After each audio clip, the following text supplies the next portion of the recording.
መሐመድ ጌኔ እንግዲህ መሐመድ ጌ ነው ማለት አንተ ግን ስምን የምጠራበትን መንገድ ወደዋለሁ መሐመድ አሊ መሐመድ ነኝ በሶሻል ሚዲያ ላይ የምትገባበትንና እስቲ እንደሱ ሁሌ በምታስተዋውቅበት መንገድ ንገረን ስምን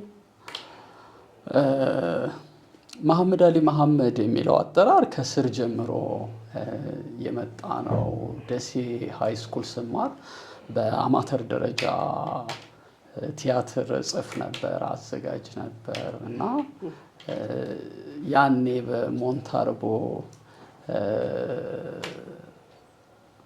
ወጣቱ ደራሲና አዘጋጅ መሐመድ አሊ መሐመድ እየተባለ አናውንስ ሲደረግ ነበር ከዛ ጀምሮ ብዙ ሰው አሟልቶ ነው የሚጠራኝ እኔም እሱን አላጓድልም አሁን ራሱ ሰዎች ጋር ስልክ ስደውል መሐመድ አሊ መሐመድ ብለው ነው እንትን የሚሉኝ እና ራሴን ፎርማሊ ለማስተዋወቅ መሐመድ አሊ መሐመድ እባላለሁ በማናቸውም ፍርድ ቤቶች ጠበቃና የህግ አማካሪ ነኝ ቲያትር አዘጋጅ ነበር በአማተር ደረጃ ጽፍ ነበር አልከኛ ከዛ ግን ህግን ያጠናው ህግን ያጠናው አልፈለክም ቲያትሩ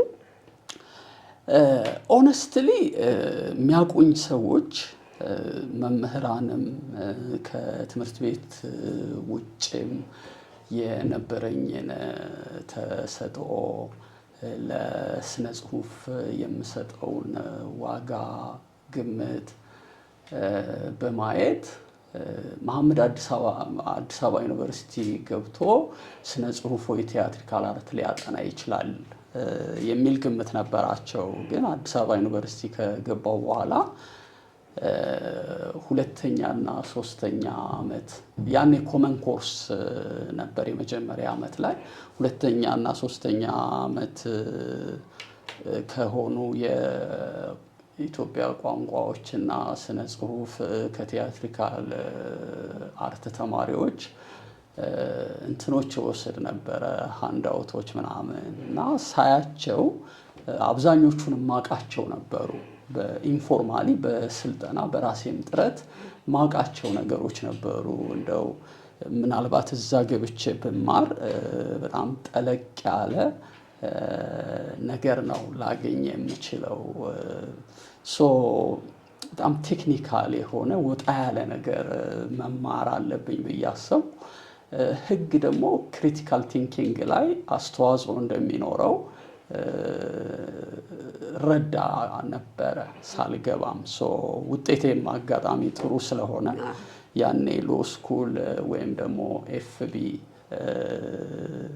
ለመግባት ከስሪ እና ከስሪ በላይ ውጤት ማምጣት ይጠበቅ ነበር እና ውጤቴ ስለሚፈቅድ ሎ ስኩል ጆይን አረኩ በእውነት ሎ ስኩል መግባቴ በጣም ብዙ ቫልዩ አድርጎልኛል ብዬ አስባለሁ ፍላጎትን ውጤቱ አገዘ አዎ ፍላጎቴን ውጤቱ ባይኖር ኖሮ ሎ ስኩል ጆይን ማድረግ አልችልም ነበር እና ሎ ስኩል በመግባቴ ሎ በማጥናቴ በጣም ደስተኛ ነኝ በጣም ደስ ይላል እንግዲህ ጾም ላይ ነበር የከረምኩ አንተ ረመዳን ስላለቀ ነው አሁን የምለው ክርስቲያኑም እየጾመ ነበር ሙስሊም ክርስቲያኑ ሚሊዮን ኢትዮጵያኖች እየጾሙ ነበር የሃይማኖት ሀገር ናት ኢትዮጵያ አንተ ህግን ያጠናውና ሃይማኖተኝነት ህጉን ይረዳል ሃይማኖተኛ ህዝብ ከህግ አንፃር እንደው የሚያግዘው ነገር ይኖር ይሆን ያግዛል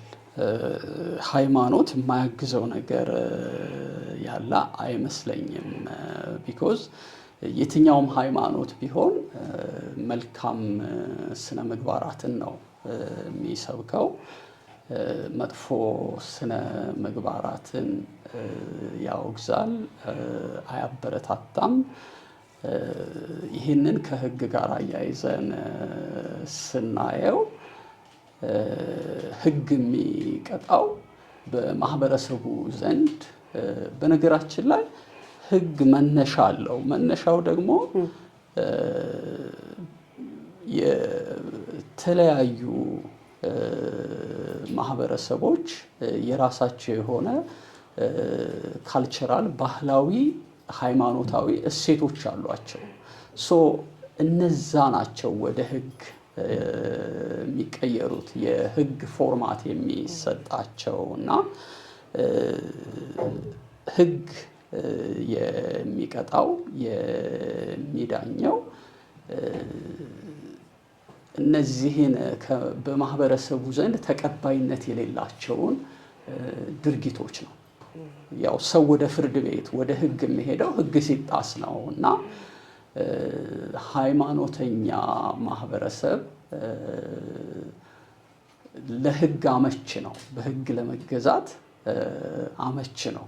ወደ ህግ ከመድረሱ በፊት ሃይማኖቱ ፈጣሪ አምላኩ የሚከለክለው ነገር አለ። የሃይማኖት አባቶች የሚገስጹት ነገር አለ።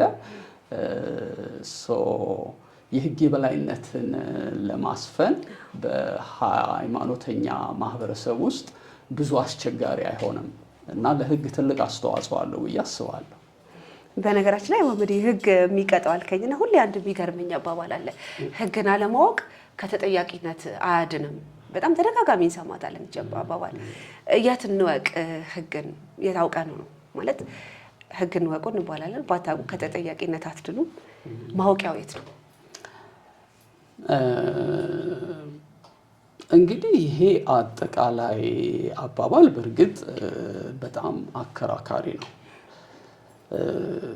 ህግን አላውቅም በሚል ከተጠያቂነት ለማምለጥ እንደ መውጫ መንገድ ከተወሰደ የህግን ተፈጻሚ ማድረግ በጣም አስቸጋሪ ሊሆን ይችላል። ስለዚህ እሱ እንደ ምክንያት ሊቀርብ የሚችል ነገር አይደለም። ግን እንደ ቅጣት ማግለያ ግን ሊወሰድ ይችላል። ማለት ህጉን ያውቃል ተብሎ የሚገመት ሰውና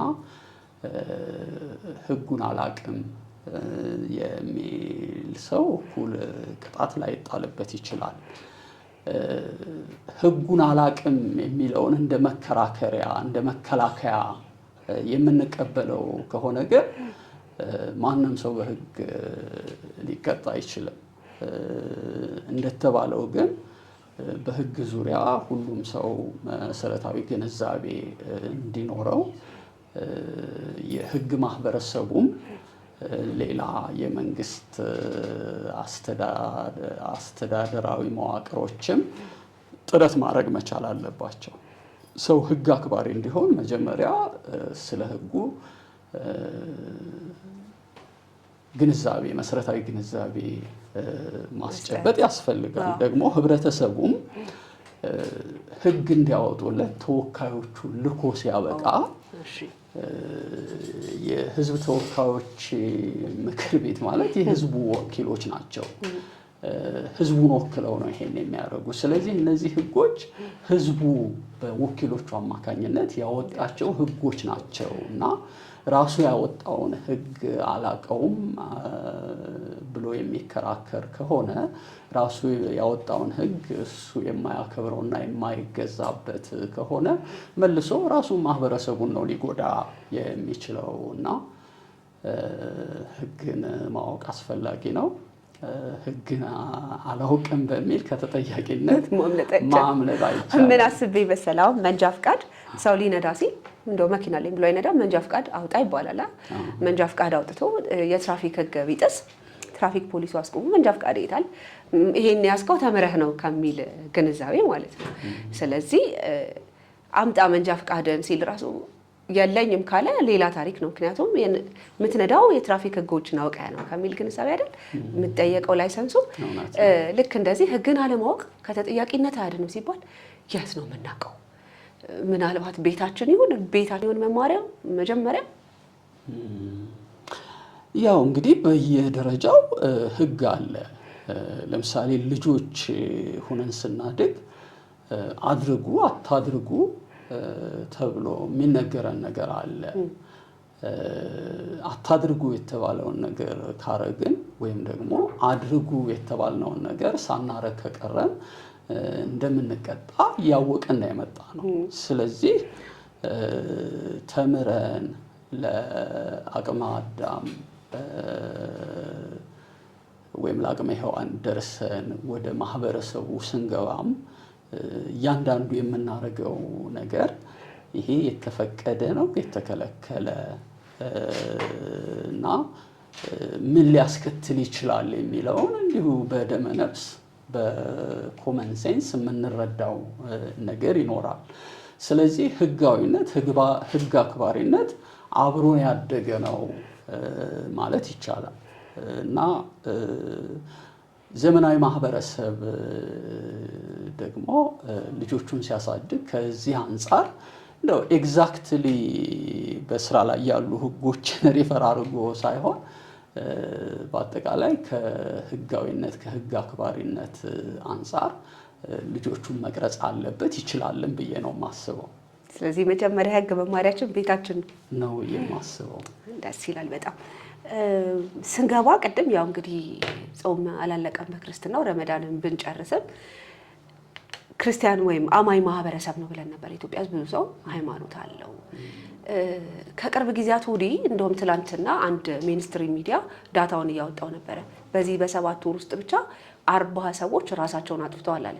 ቅዱስ ጳውሎስ ሆስፒታልን ቅዱስ ጳውሎስ ሪፈራል ሆስፒታልን ጠቅሶ ነው የእሱን መረጃ እና ከነዚህ መካከል አብዛኛውን ፐርሰንት የያዘው ወንዶች ናቸው አለ። በወጣት የእድሜ ክልል ውስጥ ነው ያሉት አለ እና ራስ ማጥፋት እንግዲህ እነሱንም ዋቢ ሳደርግ የተጠና ጥናት ስለሆነ ማለት ነው በጣም እየጨመረ ነው የመጣው። እንግዲህ ምክንያቱም እንደሆነ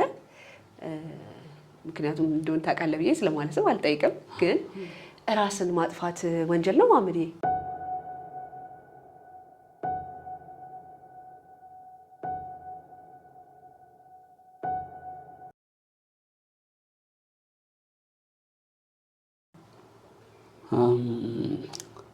ወደዛ ከመግባቴ በፊት ራስን ማጥፋት ወንጀል ነው አይደለም ወደሚለው ከመግባቴ በፊት በዚህ ዙሪያ የሚነሱ የተለያዩ ክርክሮች፣ አርጊውመንቶች አሉ።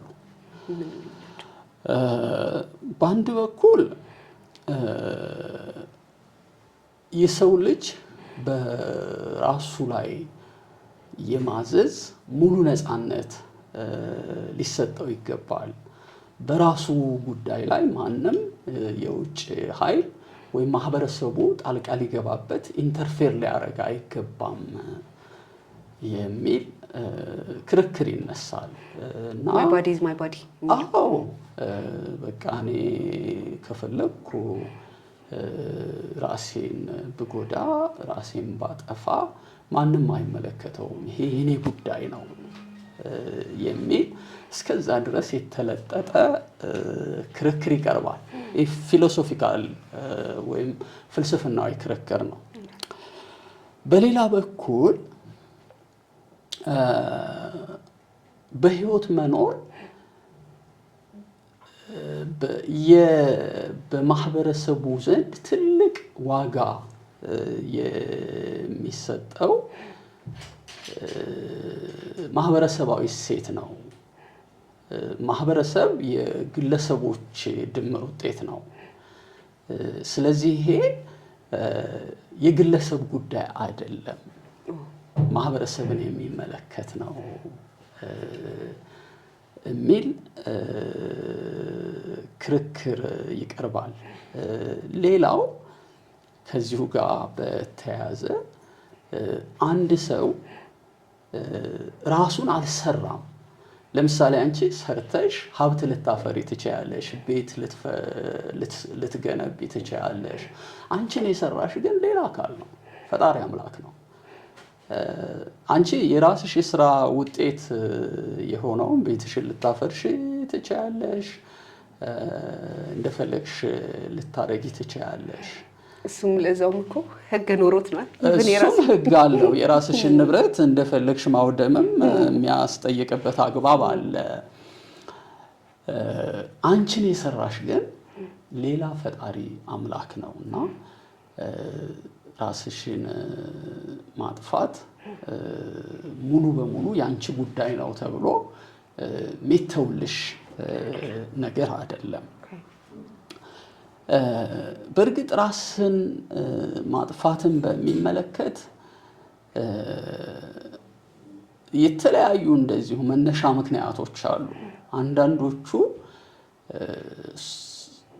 ሶሻል ቫሊዩ የሚሰጣቸው ለምሳሌ ከሰው ልጅ ክብር ጋር የተያዙ አሁን ከኛ ሀገር ለምሳሌ እንደ አጼ ቴዎድሮስ እንደ ምሳሌ ብንወስድ ከሂውማን ዲግኒቲ ወይም ደግሞ ከሰው ልጅ ክብር ጋር የተያዙ ምክንያቶች አሉ። አንዳንድ ጊዜ ደግሞ ለሌሎች ስትይ የምትከፍሊው መስዋዕትነት አለ። ይህንንም እንደው ወደ ሀገራችን ቀረብ አድርገን ለማየት በቀይ ሽብር ዘመን የኢህአፓ አባላት ምስጢር ላለማውጣት እና በእነሱ ምክንያት ሌሎች የትግል ጓዶቻቸው ስቃይ፣ ግድያ፣ ሌላም ነገር እንዳይደርስባቸው ራሳቸውን የሚያጠፉበት አይነት ሁኔታ ነበር እና እንደውም እኮ ማህበረሰባችን እንደዚህ አይነቶቹን ያከብራል፣ ሰማዕት ይላቸዋል። እውነት ነው። የሚደገፍ ነገር አለው። እነዚህ የሞራል ክርክሮች ናቸው። በሌላ መልኩ ደግሞ ከሽሽትም ጋር ለምሳሌ ከተጠያቂነትን ነውረኛ ድርጊትን ከመሸሽም ጋር ተያይዞ የሚታያል። ለምሳሌ በዓለማችን ላይ እንደ ሂትለር አይነት ሰዎች ራሳቸውን ያጠፉበት ምክንያት የነሱ ጀንበር እየጠለቀች ስለነበር እሱን ተከትሎ ሊመጣ የሚችለውን ተጠያቂነት፣ ስቃይ በማሰብ የሚሸሹበት አይነት ሁኔታ አለ። አንዳንድ ሰዎች ደግሞ በማህበረሰቡ ዘንድ ተቀባይነት የሌለው በቃ የፈጸሙትን ተግባር ተሸክመው መኖር ስለሚከብዳቸው ራሳቸውን የሚያጠፉበት ሁኔታ አለ።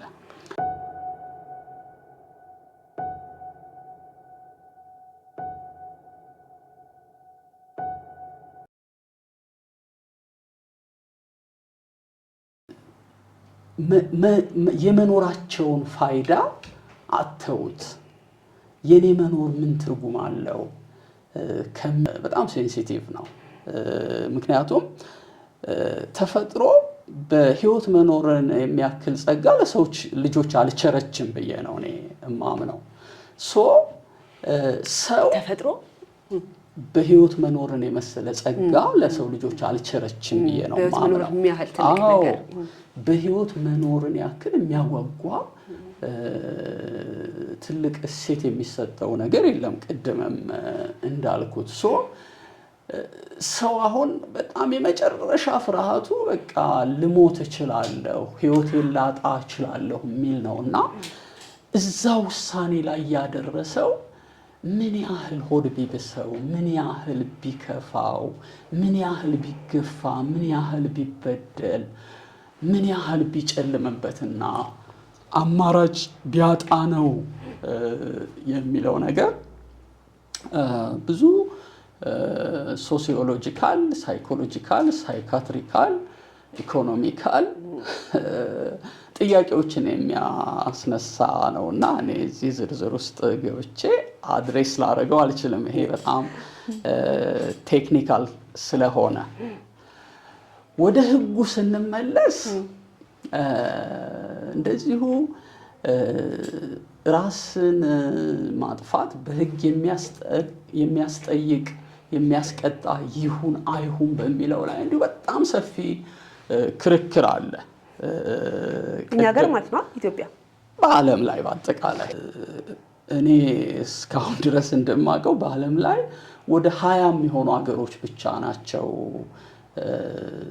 ራስን ማጥፋት ወይም ራስን የማጥፋት ሙከራ ያስቀጣል የሚል የህግ ድንጋጌ ያስቀመጡት ወንጀል ነው ተብሎ ማለት ነው።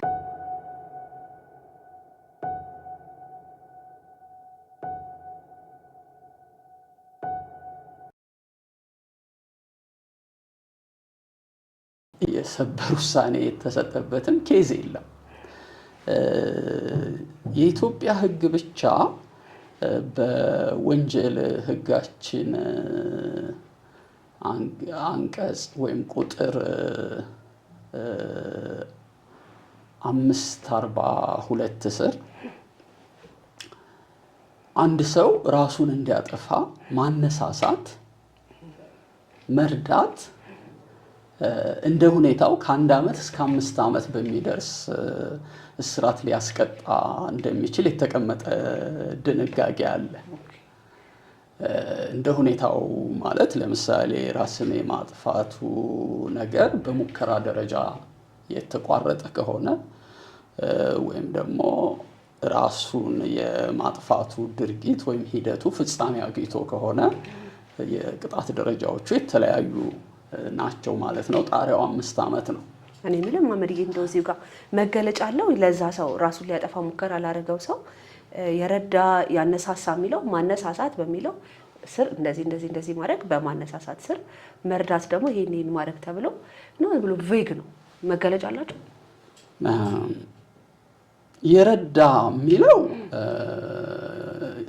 የተሻለ ግልጽ ነው ማለት ይቻላል። በረኪናውን ገመዱን ያቀበለ አዎ፣ እነዛን ነገሮች ለምሳሌ ራስህን አጥፋ ብሎ ገመድ የሚያቀብል ሰው ይኖራል ተብሎ አይገመትም። በነገራችን ላይ ቅድም የነገርኩህ አይደል ሜንስትሪም ሚዲያም ዘግቦታል ያልኩት እና ራሳቸውን ያጠፉበት መንገድ ተብሎ ትልቁን ፐርሰንት የያዘው ገመድ ነው በመስቀል ይላልና እንደው ለዚህ ምሳሌ ገመድ ያቀበለም ብለው ይሄ ግልጽ ነው የሚሆነው። እንዲሁ እንበለው እንጂ ግን እንደዛ ሊያደርግ የሚችል ሰው አለ ተብሎ አይገመትም። ምክንያቱም ይሄ ለሞራል ተቃራኒ የሆነ ነገር ነው። አንድ ሰው ራሱን እንደሚያጠፋ ቢያውቅ እንደ ሰው በጣም የሚያስደነግጥ በምትችይው ሁሉ ያ ሰው ራሱን እንዳያጠፋ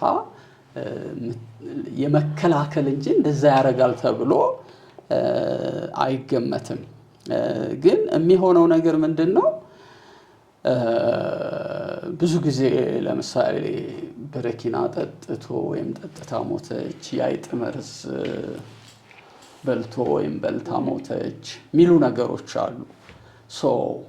እነዚህን የሰጡ የሸጡ ሰዎች ተጠያቂ ሊሆኑ የሚችሉበት አግባብ ምንድን ነው የሚለውንም ማየት የሚያስፈልግ ይመስለኛል። በነገራችን ላይ በወንጀል ተጠያቂ ለመሆን የወንጀል ሕጉ በቁጥር 23 ስር የሚያስቀምጣቸው መስፈርቶች አሉ። እነሱ መስፈርቶች ካልተሟሉ በወንጀል ሊጠየቅ አይችልም እና እነዚህ መስፈርቶች የሐሳብ ክፍል፣ የሕግ ድንጋጌ እና ግዙፋዊነት ወይም በእንግሊዝኛው ሌጋል፣ ሜንታል እና ማቴሪያል ኤሌመንት ተብለው ይቀመጣሉ። እንደው ፈታ አድርጎ ለማየት የሕግ ድንጋጌ ማለት ሕጉ ይህን አታርግ ወይም ይህን አርግ ብሎ ያስቀመጠው ድንጋጌ ሲኖርና ሕጉ ያዘዘውን አለመፈጸም ወይም መፈጸም ነው ወንጀል ሊሆን የሚችለው።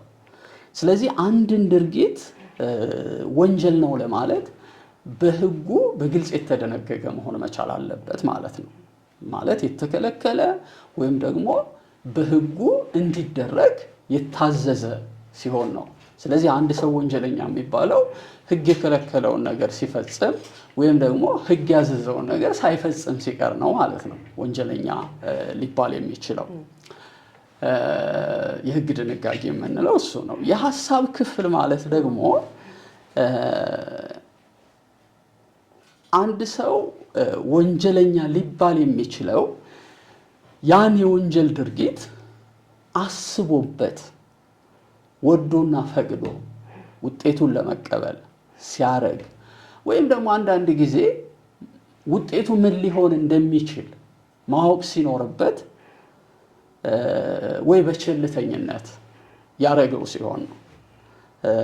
በዚህ ላይ እንግዲህ የወንጀል ሕጉ ቁጥር 57 58 በዚህ ዙሪያ ሰፋ ያለ መስፈርቶችን ወይም ደግሞ የሕጉን ማቋቋሚያ ኤሌመንቶች ያስቀምጣል። በዚህ ዙሪያ ብዙ የተጻፉ ነገሮችም አሉ። ሶስተኛው ግዙፋዊነት ማለት የታሰበ ብቻ ሳይሆን የተፈጸመ የተተገበረ መሆን መቻል አለበት። አለበለዚያ ያሰበውን ሰው ሁሉ ንቅጣ ከተባለ ሰው ስንት ነገር ያስባል። ያሰበበትን መግለጫ መኖር አለበት፣ መግለጫ መኖር መቻል አለበት እና እንደው ሐሳብን ብቻ ንቅጣ ቢባል ዲማርኬሽኑ ወይም ድንበሩ አይታወቅም እና ሰው ደግሞ ምን እንደሚያስብ የሚገለጸው ሲተገብረው ወይ ሲሞክረው ነው። ከዛ ተነስተን ነው የምንቀጣው። ይሄን ያመጣሁት አሁን የሆነ ባለ ሱቅ በረኪና ወይም ደግሞ የአይጥ መርዝ ሲሸጥ ሰውየው በረኪናን የምንጠቀምበት ለጽዳት የምንጠቀምበት እንትን አለ። የአይጥ መርዝም ዋና ፐርፖዙ አይጦችን መግደል፣ አይጦችን ማጥፋት ነው። ባለሱቁ ወይም ሻጩ ያን ነገር ሲሰጥ ሰውየው ራሱን እንደሚያጠፋ አውቆ ነው ወይ ያደረገው? እንደው ዛሬ እኔ ልገላገል ይሄን ጠጥቼ እገላገልላለሁ አቀብለኝ ብትል እሱ መቼስ በማስረጃ ከተረጋገጠ ሰውየው በቃ በግልጽ ረድቷል ማለት ነው። ይሄ ደግሞ በጣም የሀሳብ ክፍሉን ያሟላ ለሞራልም ተቃራኒ ስለሆነ መቀጣት ያለበት ተግባር ነው። ሌላው ግን ማነሳሳት የሚለው እንዴት ነው? ራስህን ማጥፋት አለብህ፣ ያንተ መኖር ትርጉም የለውም፣ በቃ ራስህን ብታጠፋ ይሻላል ብሎ ማነሳሳት ነው ወይስ ደግሞ ሰውየው ራሱን ሊያጠፋ እንዲችል በቀጥታም ሆነ በተዘዋዋሪ ጫና መፍጠር፣ ግፊት መፍጠር ነው ሊሆን የሚችለው? ለዚህ ውሳኔ ያደረሰውን በደል መፈጸምን ይጨምራል ወይ የሚለው ኦነስትሊ ከዚህ በፊት እንዲህ አይነት ጉዳይ በፍርድ ቤት ቀርቦ ክርክር የተደረገበት ወይም ደግሞ በሰበር ደረጃ ውሳኔ የተሰጠበት ኬዝ የለም። ግን እንደው ይሄ መኖሩን ለመጠቆም ነው። ማለት አንድ ሰው ራሱን እንዲያጠፋ ማነሳሳት፣ መርዳት በወንጀል ተጠያቂ ሊያደርግ እንደሚችል ለማመልከት ነው። ከዛ ባለፈ ግን ራስን ማጥፋት ወይም ደግሞ ራስን ለማጥፋት መሞከር በሕግ ያስጠይቃል የሚል ድንጋጌ በኢትዮጵያ ሕግ ውስጥ አላጋጠመኝም፣ አላየሁም።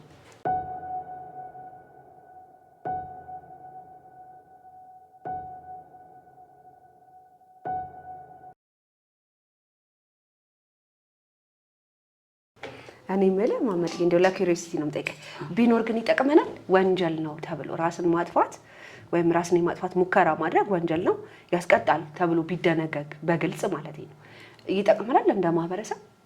እነዛስ 20 ሀገራቱ ይህን ስለደነገጉ ካልደነገጉት ወይ ከእንደኛ አይነቶቹ የተለየ ተጠቃሚ ናቸው?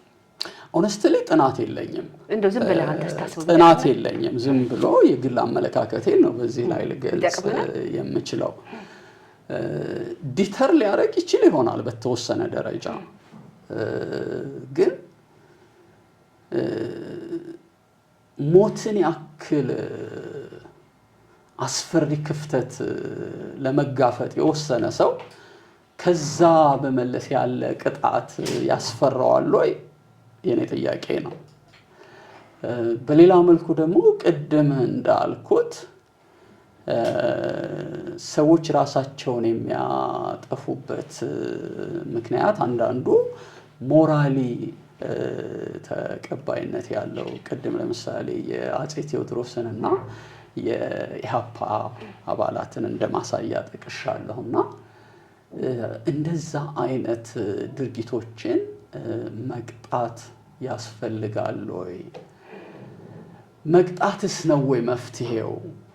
ምክንያቱም ሰውየው እኮ ኦልሬዲ ቆርጧል ወስኗልና ለዛ የሚያበቁትን ምክንያቶች ማከም አድሬስ ማድረግ አይሻልም ወይ? አሁን ኢትዮጵያ ውስጥ ፕሪቫለንሱ በጣም ሃይ ነው። አይ ቲንክ ከ8 እስከ 16% የሚል እንትን አይቻለሁ እና በዚህ ልክ በተለይ ወጣቶች ናቸው ለእንዲህ አይነት ራስን ለማጥፋት ድርጊት የሚነሳሱት እና ለዚህ በጾታ ደግሞ ወንዶች ይላል ጥናቱ። ኦኬ ለዚህ የሚያነሳሳቸው ምክንያት ምንድን ነው? እንደ ማህበረሰብ ፋሚሊ ባክግራውንድ ሊሆን ይችላል። የጤና ችግር ለምሳሌ የአእምሮ ጤና ችግር ዲፕሬሽን ሊሆን ይችላል።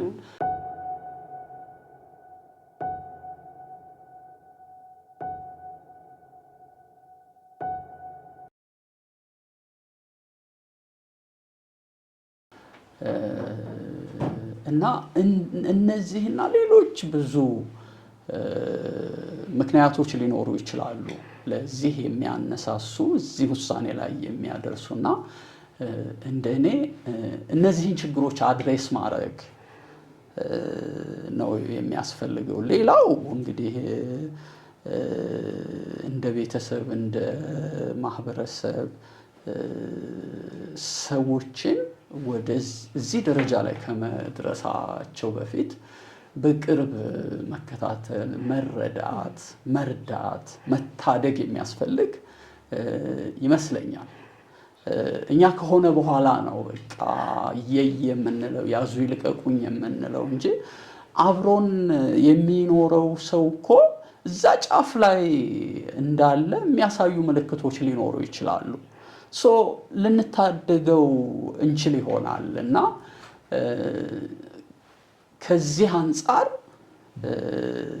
ምን ያክል ጥረት አድርገናል፣ ምን ያህል ደርሰንለታል የሚለው ነገር ሊያነጋግር የሚችል እና ምላሽ ሊሰጠው የሚገባ ጉዳይ ይመስለኛል።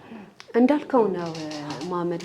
ብዙ ጊዜ ምልክቶች ሂደት ይሆናል ራስን ማጥፋት። ልክ የሆነ ሰው ዛፍ በምሳር ሲመታ ብናይ ዛፍ እየቆረጠ ነው እንደምንል ራሱን እያጠፋ ነው አንልም እንጂ ምልክቶች አሉት። ድባቴ ውስጥ ሲገባ ወይ በጣም ራሱን አዲክሽን ውስጥ ሲከት ወይ አንድ ቀን ትገላገሉኛላችሁ ቆይ እኔ ራሴን አንጠልጥዬ ብዙ ጊዜ ሰዎች ይናገሩታል እና አናስተውለውም ወይ የምር ያደርገዋል አንልም። እንደው ምን ትላለህ? ይሄን እንደ ህግ ባለሙያ ብቻ ሳይሆን እንዳንድ ሰው እንዳልሽው ነው። እንግዲህ አንዳንዴ ሰዎች በግልጽም ሊናገሩ ኮሚኒኬት ሊያደርጉ ይችላሉ። በአብዛኛው ግን የሚያሳዩት ሁኔታ የሚያሳዩት ጀስቸር አለ በቃ ወደዛ እያመሩ እንደሆነ እንደው ምናልባት ትንሽ ራቅ ካላለ በስተቀር በወንጀል ህግ ቁጥር 575 ስር የተቀመጠ አንድ ድንጋጌ አለ። ሰው አደጋ ውስጥ ሆኖ በተለይ ህይወቱን ሊያሳጣ የሚችል ሁኔታ ውስጥ ሆኖ አለመርዳትም በህግ የሚያስጠይቅበት ሁኔታ አለ። እንግዲህ ለዚህ ሰው ቅርበት ያላቸው ወይም ደግሞ ራሱን ሊያጠፋ እንደሚችል እዛ ጫፍ ላይ መድረሱን እያወቁ ሊታደጉት ያልቻሉ ሰዎች በዚህ አግባብ ሊጠየቁ ይችላሉ ብዬ ገምታለሁና እንዳልኩሽ በእንዲህ አይነት ጉዳዮች ላይ በፍርድ ቤቶቻችን የቀረበ ክርክር ወይም ደግሞ ሰበር ውሳኔ የሰጠበት ጉዳይ ስለሌለ እንግዲህ መፈተሽ የሚኖርበት ይመስለኛል።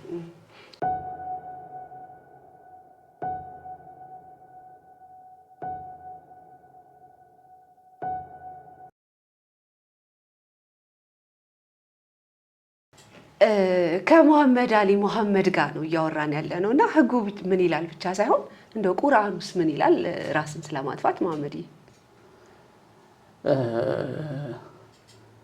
አይ ቲንክ የትኛውም ሃይማኖት ቢሆን ራስን ማጥፋትን አያበረታታም። ራስን ማጥፋት በሁሉም ሃይማኖቶች ዘንድ የተወገዘ ይመስለኛል። ምክንያቱም ከሃይማኖታዊ አስተምሮ አንፃር ሁላችንም የፈጣሪ አምላክ የእጅ ስራ ውጤቶች ነን። ስለዚህ ፈጣሪ አምላክ የሰራውን ከፍጡራን ሁሉ ያላቀውን በእስልምና ሃይማኖት ለምሳሌ በቁርአን ለቀድ ኸለቅነል ኢንሳኒ ፊ አሕሰኒ ተቅዊም እነሆ ከፍጥረታት ሁሉ አልቀን ፈጠርናችሁ ነው የሚለው አላህ ሱብሓነሁ ወተዓላ። እና እሱ እንዲህ አልቆ የፈጠረውን ሰው ማጥፋት በፈጣሪ ዘንድ ይቅር አያሰኝም። በእስልምና ሃይማኖት በሐዲስም ከነብያችን ሰለላሁ ዐለይሂ ወሰለም ብዙ የተነገሩ አሉ ራስን ማጥፋትን በሚመለከትና ቅጣቱ ከፍ ያለ ነው። ስለዚህ ወንጀሉ ከፍ ያለ ስለሆነ ወንጀሉ ከፍ ያለ ነው። ቅጣቱም በዛው ልክ የከፋ ነው የሚሆነውና እንግዲህ ራሱን የሚያጠፋ ሰው በምድር ላይ ከተሰጡት ጸጋዎች ሁሉ በላጭ የሆነውን ሕይወትን ማጣቱ ብቻ ሳይሆን ነገ በአኼራም ወይ በሰማይ ቤት እንደሚባለው የከፋ ቅጣት ይጠብቀዋል። ስለዚህ ራሱን የሚያጠፋ ሰው ዱንያውንም አኼራውንም ነው የሚያበላሸው ማለት ነውና የሰማዩንም የምድሩንም በእስልምና በጣም የተጠላ እና በጥብቅ የተከለከለ ነው ራስን ማጥፋት። እንዳልከው ነው ስትጀምር እንዳልከኝ ነው ማለት በየትኛውም ሃይማኖት ቢሆን መቼም ሃይማኖት የመጀመሪያው ወይም ሁላችንም የምንጋራበት የቱንም ሃይማኖት የምግባር ሰበካውን ነው አይደለ? ስለዚህ በየትኛውም ሃይማኖት ይሄ ነገር ውግዝ ነው። እንደው የክርስትናውን ከጠየቀኝ አፄ ቴዎድሮስ ፍትሐት እንዳልተደረገላቸው ታውቃለህ? አልተደረገላቸው። ምክንያቱም ራሳቸውን ስላጠፉ እና ቤተክርስቲያን ራሱን ላጠፋ ሰው ፍትሐት አታደርግም። እንዳልከው ነው በሰማዩ በምድሩም ነው ቅጣቱ። ህጉ ምን ይላል ሃይማኖቱ ምን ይላልም ስለምንል ነው። አንተ እንግዲህ በጣም ትልቅ ፕሮፋይል ያለ ሰው ነህ እና ጠበቃም ነህ በማናቸውም ፍርድ ቤት እንደነገርከን። ያንተ ደንበኛ ሆኖ ያላሰበው ኪሳራ ደርሶበት ተረድቶ ወይ በምንም ምክንያት ራሱን አጥፍቶ የሚያውቅ ደንበኛ ይኖር ይሆን ማመዲ? አይ እዛ ደረጃ የሚያደርስ አትረታም። እዛ ደረጃ አይ ምልሽ በፍርድ ቤት ክርክር እስካለ ድረስ ለምሳሌ ከሳሽ ሆኖ የሚመጣ ደንበኛሽ ይኖራል። ሰው መጀመሪያ አዋጭነቱን የጉዳዩን አዋጭነት አመነሽበት ነው የምትይዥውና አሸንፋለሁ ብለሽ ነው የምትከራከሪው። ተከሳሹም ደግሞ ጠበቃ ጋር ይሄዳል። የተከሳሹም ጠበቃ በዚህ መንገድ እንከላከላለን እናሸንፋለን ብሎ ነው። ክርክር እስካለ ድረስ ማሸነፍ መሸነፍ ያለ ነገር ነው። ከአንድ ጠበቃ የሚጠበቀው ያለውን የህግ እውቀት የሙያውን ስነ ምግባር ተጠቅሞ ለደንበኛው ያልተቆጠበ ጥረትና ትጋት ማሳየት እና የሚችለውን ነገር ሁሉ ማድረግ ነው። አት ዘ ኤንድ ኦፍ ዘ ዴይ ውሳኔ የሚሰጠው ግን ፍርድ ቤት ነው። በዚህ የተነሳ ራሱን ያጠፋ ሰው ደንበኛ የኔ የሚሆን የስራ ባልደረቦች ደንበኛ ስለመኖሩ መረጃ የለኝም። የፍርድ ቤት ውስጥ የፍርድ ቤት ስለወሰነበት ወይም ለሱ ስላልተወሰነለት በዚህ ተነሳስቶ ራሱን ያጠፋ ሰው ስለመኖሩ አላውቅም። እንደው ራሱን ያጠፋ ሰው እያለን በወንድ ጾታ እያደረግን ነው የምንኖረው። ያው እንግዲህ አባዊ ምስረውን ስርዓታችን አንድም ለሱ ነው። ግን ቅድም እንዳልኩ ጥናቶቹ እንደሚያሳዩት በመቶኛ ብልጫ ወንዶቹ ናቸው ራሳቸውን የሚያጠፉት። እንደ ወንድ ደግሞ አሁን አንተ ምክንያት ይኖር ይሆን ከወንድ ከመሆናቸው ጋር ኃላፊነት ምናልባት አንተ የምታውቀው?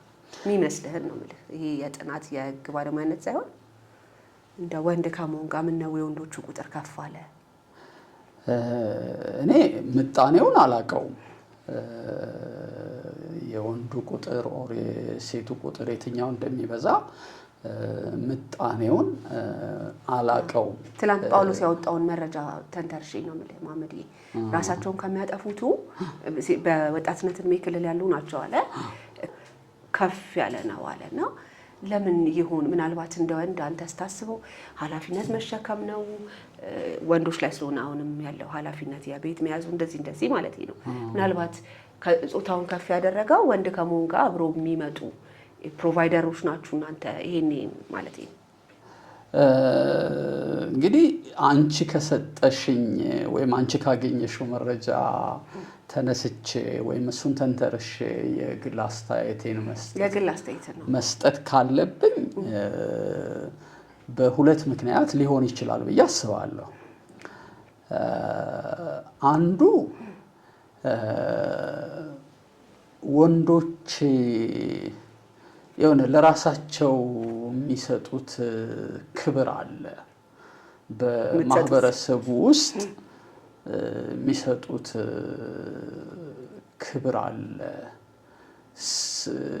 ሁለተኛ የሆነ ተሸንፎ የበታች ሆኖ ያንን ተቀብሎ መኖር ለወንድ በጣም ከባድ ሊሆን ይችላል። በቃ በማህበረሰቡ ውስጥ ምንም ቦታ የለኝም፣ ዋጋ የለኝም፣ የኔ መኖር ትርጉም የለውም፣ ማህበረሰባዊ ፋይዳ የለውም የሚል ድምዳሜ ላይ ከደረሱ እዛ ውሳኔ ላይ ሊደርሱ የሚችሉበት አንጻራዊ ዕድሉ ሰፊ ሊሆን ይችላል ብዬ አስባለሁ።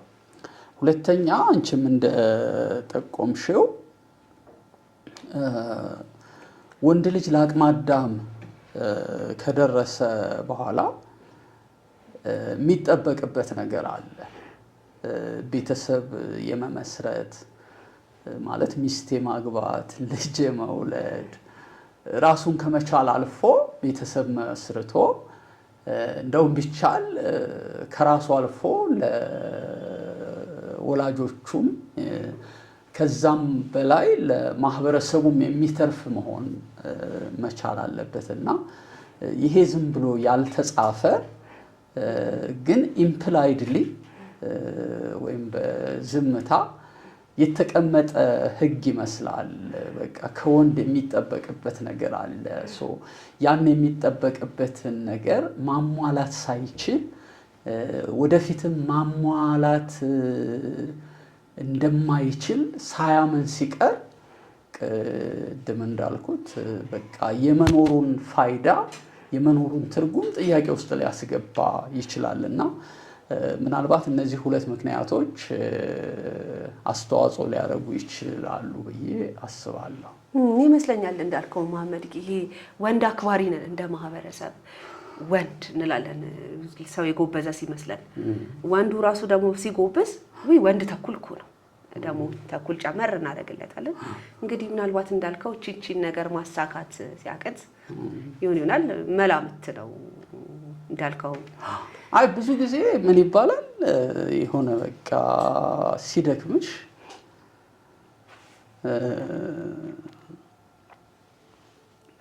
ወንድ አይደለህም እንዴ የሚባል ነገር አለ።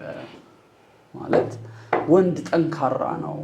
ያረኛም ከጎበዝን ወንድ ከሆናት እንባላለን። አዎ ግን ጠንካራ የሚያደርግሽ ያለሽበት ሁኔታ ነው።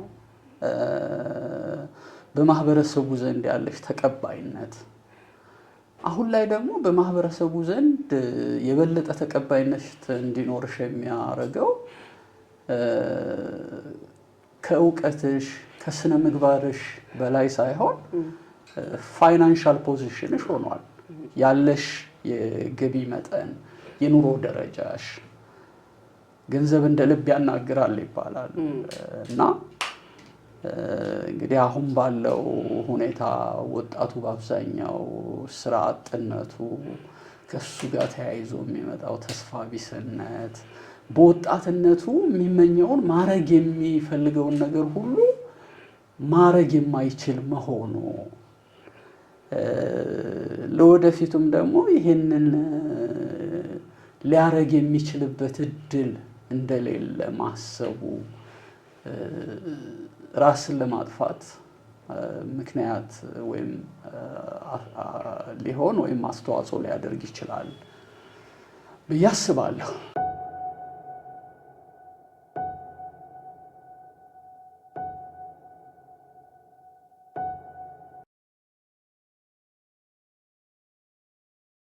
ልክ ነህ። እንግዲህ ያኔ ወንድነቱ ጫካ ሄዶ አድኖ መምጣቱ ከጉልበት ጋር የተገናኘችው ትሁን ነበረ አይደለ? ወንድ ሲሆን አሁን ደግሞ እንዳልከው ፋይናንስ ይሆናል። ፋይናንሱ ደግሞ ጾታ አይጠይቅም። ፊትም ታሳካው ትችላለች የጉልበቷ ነገር ስለማትሆን። ህግ ያበላል እንዴ መሐመድ?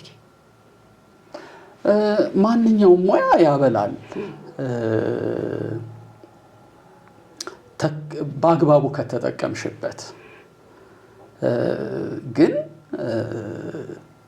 ያበላል ብለሽ ሳይሆን ሙያውን ወደሽው ፓሽኔት ሆነሽ ማለት በስራሽ ደስተኛ ሆነሽ ስራሽን በደንብ አድምተሽ ከሰራሽ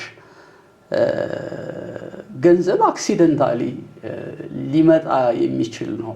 ስራሽን በአግባቡ ጥንቅቅ አድርገሽ እስከሰራሽ ድረስ ገንዘብ መምጣቱና በዛ ሙያ መብላትሽ አይቀርም። ሌላው ቅድም እንዳልከው አዲስ አበባ ዩኒቨርሲቲ አሁንም ድረስ ህግ የሚያጠና ሰው በጣም ከፍተኛ ውጤት ይጠበቅበታል። ኤክስቴንሽን ፕሮግራም ሲጀምር በዲግሪ ያልደፈረው ነው ህግን። ከዛ ደግሞ ለግል ኮሌጆች ብዙ ዲፓርትመንቶችን ሲሰጥ ኢቨን ህክምናን ሲሰጥ ህግ ላይ የትኛውም መንግስት ማለት ቀያየርናቸው መንግስቶች ጠበቅ ይላሉ ህግ ላይ ደፍረው። ህግ የተለየ ጭንቅላት ይጠይቃል። እኔ አንደኛ ህግ ብዙ ንባብ ይጠይቃል። ህግ ብዙ ንባብ ይጠይቃል። ሰው በጣም አንባቢ መሆን መቻል አለብሽ። በጣም አድካሚ ነው የህግ ትምህርት እና አንድ እሱ ነው። ሁለተኛ የፍትህ ጉዳይ በጣም ሴንሲቲቭ ነው። ከፈጣሪ በታች ዳኝነት መስጠት በምድር ላይ የፈጣሪን አደራ መቀበል ነው። በዳኝነት ላይ የተቀመጡት ብቻ ሳይሆኑ ከግራ ከቀኝ ቆመው የሚከራከሩት ወገኖችም ለፍትህ የሚያበረክቱት አስተዋጽኦ በቀላሉ የሚገመት አይደለም፣ ወይም ደግሞ ወሳኝ ነው ማለትም ይቻላል እና ከዚህ አንጻር የፍትህ ጉዳይ በጣም ሴንሲቲቭ ተደርጎ ይወሰዳል እና ለዛ ይመስለኛል የበለጠ ትኩረት የተሰጠው። አንተ ማስተርስህም ህግ ነው፣ ኢንተርናሽናል ሎው ነው። ምንድን ነው ያጠናው ማስተርስን መሐመድ? ማስተርሴን ኢንተርናሽናል ሎው ነው ያጠናሁት። ኢንተርናሽናል ሎው ማጥናት የፈለኩበት ምክንያት የመመረቂያ ጽሁፌ በኢትዮጵያ የባህር በር ባለቤትነት ጥያቄ ዙሪያ ወይ ደግሞ በአባይ ወንዝ አጠቃቀም ዙሪያ መስራት ፈልግ ነበረ እና መጨረሻ ላይ ግን ሞር ኢንተረስት አድርጎኝ የነበረው በዛ ሰዓት ይሄ የታላቁ ህዳሴ ግድብ ግንባታም አልተጀመረም ነበርና የመመረቂያ ጽሁፌን ዘ ፕሮስፔክት ፎር ኢኩታብል ዩቲላይዜሽን ኦፍ ዘ ናይል ዋተርስ ላይ ነው የሰራሁት። ወዲያው እንደተመረኩ አካባቢ በአንዳንድ ዓለም አቀፍ መድረኮችም ላይ ጽሁፎች የማቅረብ እድሉ ነበረኝ። በሱ ብዙ አልቀጠልኩበትም። ማለት አገር ውስጥ በየዓመቱ የውሃ ቀን እየተባለ የሚከበር ነበረ። ኮንሰልታቲቭ ሚቲንጎች ይካሄዱ ነበር በውሃ ሀብት ሚኒስቴርም በውጭ ጉዳይ ሚኒስቴርም በኩል። ከሀገር ውጭም የተለያዩ ፎረሞች ነበሩ እና ለማቅረብ እድሎቹን አገኘቼ ነበር። ግን ያው በራሴም ጉድለት ይሁን ወይም ደግሞ በራሴ ጉድለት ማለት እሱን ነገር በደንብ ጠበቅ አድርጎ ባለመያዝ አንዳንድ ጊዜ ኮሚኒኬሽን ስኪልሽ ማተር ያደርጋል ያለሽን ነገር ለመስጠት። አንዳንድ ጊዜ ኃላፊዎች ሲቀያየሩ ወይም በተለያየ ምክንያት የምትረሽበት ከጨዋታ ውጭ የምትሆኝበት ነገር አለና በእውቀቴ ተጠቅሜበታለሁ ወይም ደግሞ በትምህርት ያገኘሁትን እውቀት ለአገር ጥቅም አውየዋለሁ ብዬ አላምንም። ማለት በምትፈልገው ደረጃ እንጂ ዞሮ ዞሮ እየጠቀምክ ነው እኮ ያው ልኩ ነው፣ እዛ ልክ ጋር አልደረስኩም ነው አይደል? እንግዲህ አሁን እየተጠቀምኩ ያለሁት በመጀመሪያ ዲግሪ ደረጃ ሊሰሩ የሚችሉ የጥብቅናና የማማከር አገልግሎቶችን እየሰጠሁ ነው። በማስተርስ ዲግሪ ግን ዓለም አቀፍ ሕግ ማጥናት የሚሰጣቸው ሌላ ኤክስፖዠሮች አሉ። ከአገር ባለፈ በአገራት መካከል በዓለም አቀፍ ተቋማት ወይም ደግሞ በዓለም አቀፍ ስርዓት ውስጥ ኢትዮጵያ የሚኖራትን ድርሻ ተጠቃሚነት በማጉላት በማረጋገጥ ረገድ በዘርፉ እንዳጠና ሰው አስተዋጽኦ ሊኖርሽ ይገባል። እንዳልኩሽ እኔ ደግሞ ፓሽኑ አለኝ፣ በጣም ኢንተረስቱ አለኝ። እንዲሁ ዝም ብሎ ለማስተርስ ዲግሪ ማሟያ ብቻ ብዬ አይደለም ቴሲሴን የሰራሁት። አንዳንዴ በዛ ልክ አስተዋጽኦ ማድረግ አለመቻልሽ የሚፈጥርብሽ ስሜት ወይም ሬግሬት የምታረጊው ነገር ይኖራል። እሱን ለማለት ነው። ወደ መጨረሻዎቹ ጥያቄ እየደረስኩ ነው እና መጀመሪያ ስንጀምር ጨዋታችንን ቲያትር ውስጥ ደሴ ታቀርብ እንደነበረ በአማተር ደረጃም ቢሆን አጫውተን ነበር እና ቲያትር ታያለህ ወይ አሁን? ኦነስትሊ አሁን ቲያትር አላይም። ምን ነው? ወዲያው አዲስ አበባ እንደመጣሁ አዲስ አበባ ዩኒቨርሲቲ ስማር ቅዳሜና እሁድ በቃ ከቲያትር ቤቶች አልቀርም ነበር። ቅዳሜና እሁድ ብቻ ሳይሆን ለምሳሌ ዊክዴይስ ላይ የሳምንቱ የስራ ቀናት ላይ ከሰዓት በኋላ ክላስ ከሌለ ቲያትር ቤት አልቀርም ነበረ። አሁን ምን ሆነ? ከዛ ምን ሆነ? እኔ ሌላ የፖለቲካ ተሳትፎ ውስጥ ገባሁ። በከፍተኛ የአመራር ደረጃ ነበር ደግሞ ተሳትፎዬ እና እሱ ሙሉ በሙሉ በቃ ትኩረቴን ጊዜን ወሰደው። በምን ዘና ትላለህ አሁን? እኔ አሁን በምን ዘና ላለሁ? ሞሮፍ እኔ ማንበብ ነው የምወደው። ዘና ለማለትም? አዎ እኔ በጣም ማንበብ እወዳለሁ። ካላነበብኩ በእያንዳንዱ ቀን የሆነ ነገር ማንበብ አለብኝ። ካልሆነ የኖርኩ አይመስለኝም። በነገራችን ላይ እኔ ስለማውቅ ነው እንጂ አንተ በጣም ብዙ ነገሮች ትሳተፋለህ። አሁን እንዳልከን አርት ውስጥ አለ፣ ጋዜጠኝነትም ላይ ነበር፣ የራስህ ጋዜጣም ነበረ፣ ፖለቲካም ብዙ ነገሮች ውስጥ እና ስታነብስ እንዲህ ዘና ለማለት ይሄኛውን ለእውቀት ይሄን እያልክ ነው ወይስ ማንኛውም ንባብ ዘና ያደርግሃል?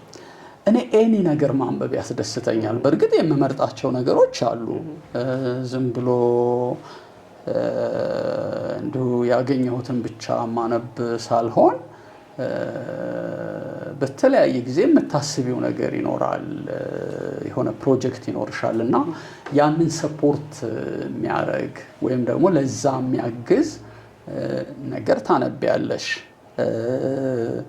ግን የኔ ማንበብ ፍቅር እኔ ራሴን በምንድን ነው የታዘብኩት? የሚነበብ ነገር የማይገኝበት ገጠር ቦታ ገብቼ ሌላ ነገር ባጣ የገጠር ሰዎች ለምሳሌ ቡና፣ ዕጣን፣ ስኳር ምናምን የሚገዙበት ጋዜጣ ይኖራል የሚጠቀለልበት እና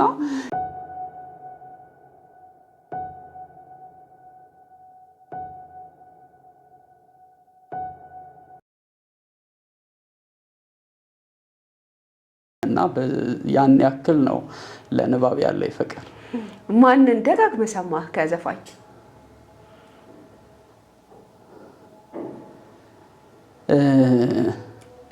እኔ በተለየ ሁኔታ ማንን ነው ደጋግሜ የሰማሁት? ሪሰንትሊ ብዙ እንደው በህይወትህ ማንን ደጋግመህ ሰማህ አደመጥክ? ከምቀኛ እኔ ጂጂን የሰማሁ ይመስለኛል። ጂጂን የሰማሁ ይመስለኛል። የሆነ እያለች እስከ መቼ? አዎ አቦ ሸማኔን ማለት ነው እንግዲህ እንደዚህ በቃ በተለይ ስላለንበት ሁኔታ ስለ ሀገር ምናምን ሲዜም ከራሴም ጋር በጥብቅ የተቆራኘ ስሜት ስለሆነ እሱ ይኮረኩረኛል እና ሞር ጆሮ ሰጣለሁ። አሁን ላይ ግን ብዙም የዘፈን አድማጭ አይደለሁም። እንደሱ ጋብቶኝ ነው ደጋግመ ማንን ሰማ ያልኩት እንጂ ማንን ትሰማለህ እል ነበር። አሁን የምትሰማ ስላልመሰለኝ ነው ማንን ደጋግመ ሰማ ያልኩት። ሶሻል ሚዲያ አማራጮች አሉ እንግዲህ አይደል? አሁን ፌስቡክ አለ፣ ሪሰንትሊ መጡም አሉና የትኛው በጣም ታገለህ? ልጀምረው፣ ለእድሜ አይፈቅድም፣ ልቀላቀለው ይሆነኛል ብሎ ያታገለህ የሶሻል ሚዲያ አይነት? ሶሻል ሚዲያ በቃ ጥሩም ነገር አለው፣ በቀላሉ ለሁሉም ተደራሽ ነው። ብዙ ሰው የምታገኝበት ፕላትፎርም ነው። ከሶሻል ሚዲያ ጨርሶ መራቅ አይቻልም። ግን ሶሻል ሚዲያ አካባቢ ደግሞ በጣም የሚያስፈራኝ አንዳንድ ጊዜ በቃ ከሶሻል ሚዲያ ለመግባት የሚቀፈኝ ነገር አለ። ይሄ በብሔር በሃይማኖት ልል የፈለኩት ምንድን ነው መሐመድዬ፣ ለመጀመር ለመቀላቀል ለምሳሌ ወደ እሱ ልመጣልሽ ነው። እና እየወጣን ስለሆነ አጫጭር ጥያቄዎች እንዲኖሩን ብዬ ነው። እና የምትፈሪው ነገር አለ እና እኔ ለብዙ ጊዜ ፌስቡክ ተጠቅሜ ያለው፣ ከዛ ሪሰንትሊ ቲክቶክ በጣም እንትን አለ ገኖ ወጣ እና ለብዙ ጊዜ ቲክቶክ ለመጀመር አመንትቻለሁ። ለምን? እኔ በእውነት እሱን በጣም ጀጅመንታል መሆን አልፈልግም። ብዙ ሰዎች ጨዋታ አይደለም ማምሪ፣ ያው ብዙ ሰዎች ሲደንሱ ስለሚታይ መደነሻ ይመስለው ነበር ብዙ ሰው። አዎ የረባ ቁም ነገር የሚነሳበት እና ለእኔ የሚጠቅም አይመስለኝም ነበር። አሁን ሪሰንትሊ የተረዳሁት ግን ብዙ ሰው ፊት ለፊትም ባይሆን ቲክቶክን የማይጠቀም የለም። አሁን እንደውም ብዙ ትላልቅ ካምፓኒዎች ሳይቀር አገልግሎቶቻቸውን ምርቶቻቸውን በቲክቶክ የሚያስተዋውቁበት ሁኔታ አለ። ደግሞ እንደዛ አረጉ ማለት ቲክቶክን ይከታተላሉ ማለት ነው። እና አሁን ቲክቶክ መጠቀም ጀምሬያለሁ። እኔም በቲክቶክ የህግ ምክር ከመሐመድ አሊ መሐመድ ከሚደርሳቸው መካከል ነኝ። እንግዲህ ቢከተሉህ ብዙ እዚህ ጋር ጀምረን የማንጨርሰው ብዙ የህግ ግን የተመለከተ ነገር ያተርፋሉ ተመልካቾቻችን። መሐመድ አሊ መሐመድን ቢከተሉ ካተረፉቱ መካከል ስለሆንኩኝ ማለት ነው። በጣም ጥሩ ቆይታ ነበረን መሐመድዬ። እንደው ካስከፋ አለመመለስ ይቻላል። አንተ ከፍት ብሎ ወይ ቅድም ያልካቸውን ሰዎች በዚህ ምክንያት ብለህ ያ ነገር ተሰምቶ ራስን ማጥፋት አስበህ ታውቃለህ? ራስን ማጥፋት በፍጹም ወደ ሀሳቤ ሊመጣ የማይችል የማይቀርበኝ የማይደፍረኝ ሀሳብ ነው። እኔ እንደሱ አይነት ሰው አይደለሁም። ጥሩ አማኝም ስለሆንክ ነው። እኔ በጣም ጠንካራ ሳይኮሎጂካል ቤዝ ያለኝ ሰው ነኝ ብዬ አስባለሁ። እንደውም በፊት ምን እል ነበር፣ ቆራርጠው ቢጥሉኝ ራሱ ተገጣጥሜ መቆም የምችል ሰው ነኝ የሚል ግምት ነው ለራሴ ያለኝ እና እጅ የምሰጥ ተስፋ የምቆርጥ ሰው አይደለሁም። በጣም ነው የምናመሰግነው። እንዴት ነው ስቱዲዮአችን? እንዴት አየው? ስቱዲዮአችሁ በጣም ደስ ይላል። ጨዋታችን እንዴት ነበር መሐመድዬ? ጨዋታችሁም በጣም ደስ ይላል። እኔ በእውነት እንግዲህ ምን ያህል ጊዜ እንደቆየን አላውቅም። በጣም ምን ያህል ጊዜ እንደቆየ ካላወቀው ሰዓቱን በቃ ደስ ይል ነበር ማለት ነው። ደስ ይል ነበር ማለት ነው። ይሄ ጃረበሻማ ወደዚህ ያለ እኔ ወደ እሱ አላየሁም። መብራቱ ነው ወይስ? አይ እኔ ትኩረቴን ሞሮፍ አንቺና እኔ በምናደርገው ውይይት ላይ ነበርና ወደ እሱ አልተመለከትኩም። ይሄ ልጅ እንዴት ነበር እያየን የነበረው እንቅስቃሴውስ እንዴት ነው የሚለውን ነገር አላስተዋልኩትም። በነገራችን ላይ እንግዲህ ዛሬ ራስን ማጥፋት ላይ ነው የተገናኘ ነው። ቢያቅልኝ ይሄን ፖድካስት የሚያይ ሰው እና አሁን በጣም የጊዜው ችግራችን ሆኗል ይሄ ነገር እና እንደ ህግ ባለሙያ እንደው ሰው ይሄን ቢያቅልኝ የምትለው ነገር አለ? እንደ ህግ ባለሙያ ብቻ ሳይሆን እንደ አንድ ጎልማሳ ኢትዮጵያዊ አሁን ላይ ቅድምም አንቺ እንዳልሽው የተለያዩ ጥናቶች እንደሚያመለክቱት በተለይ ወጣቶች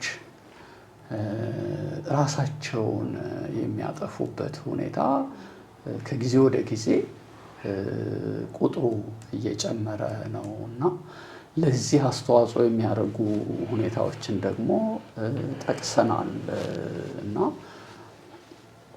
መንግስትም እንደ መንግስት ለዚህ ጉዳይ ትኩረት ሊሰጠው ይችላል እና አዎ ማለት ይገባል። እንደ አገር በአገር አቅም አድሬስ ማድረግ ያለብን ትልቅ ጉዳይ ነው። ማህበረሰቡም እንደ ማህበረሰብ ኃላፊነቱን ሊወጣ ይገባል። ቤተሰብ፣ ዘመድ ወዳጅ፣ ጓደኞችም በሚኖራቸው ግንኙነት ውስጥ ወደዚህ ጫፍ የሚገፉ ወይም ደግሞ እዛ ጫፍ ላይ የደረሱ ሰዎችን በትኩረት ሊከታተላቸው ሊረዳቸውና ራሳቸውን ከማጥፋት ሊታደጋቸው ይገባል የሚል አስተያየት አለኝ። በጣም አመሰግናለሁ መሐመድዬ። መሐመድ አሊ መሐመድ እስከ አያቱ የምጠራው ብቸኛው ሰው አንተ ነህ። በነገራችን ላይ በጣም ነው የምናመሰግነው በአቴና የእኛ እንግዳ ስም። እኔም የአቴና እንግዳ አርጋችሁ ስለጋበዛችሁኝ በጣም አመሰግናለሁ። አላህ ይስጥልኝ።